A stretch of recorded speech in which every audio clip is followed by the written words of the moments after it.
Welcome to Amber Escapes. In this video, I'm going to show you how to make the ear saver bands for masks.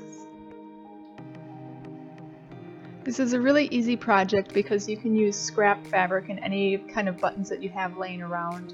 This particular one is cut 7.5 inches long by 2 inches wide, but you can make them as long and as wide as you want to accommodate the buttons as well.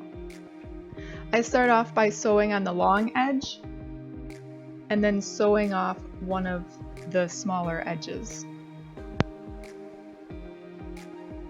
In sewing off just one short edge, you'll be able to turn your work right side out. When both edges have been sewn, you can turn your work right side out.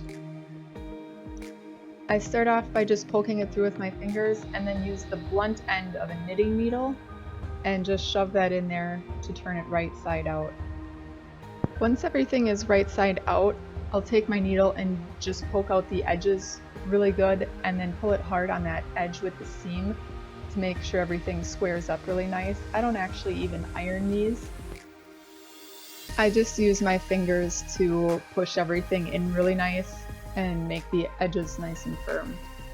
I then tuck in my open end, that way I can sew it shut.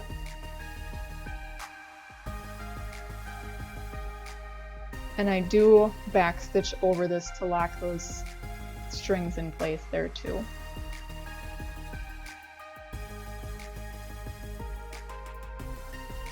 Now that the band is done, I switch my regular presser foot for my button presser foot. That way I can sew on my buttons with my machine instead of hand stitching them. Make sure you turn your feed dogs off so then it doesn't push your fabric and your button through as you're sewing. You can sew a button on with any machine that has a zigzag stitch, which is what I'm switching to now.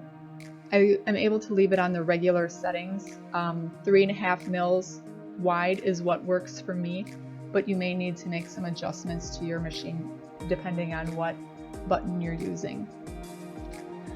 Always use your side wheel to make sure that your needle won't hit your button before you hit the presser foot.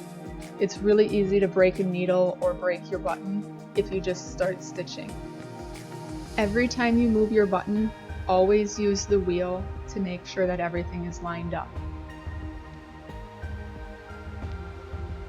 Once that button's done, cut the strings. I found cutting the top one very short and the other one on the bottom with a little bit of length works pretty good, because when you pull that bottom string, it'll pull the top one through, so then all your strings come out the bottom.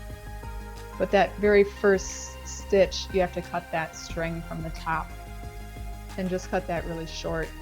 Then just trim all the strings that are on the bottom. You'll have 2 to 3 of them there depending on how long that top string was when you cut it. And then go ahead and repeat putting the button on for the other side. I found that you can lock in those stitches really good by just using clear nail polish.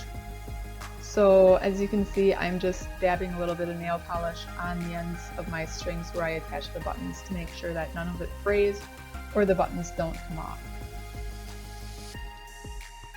I hope you found this tutorial helpful. If you want to see more of what I do, hit that like and subscribe button, and thanks for watching!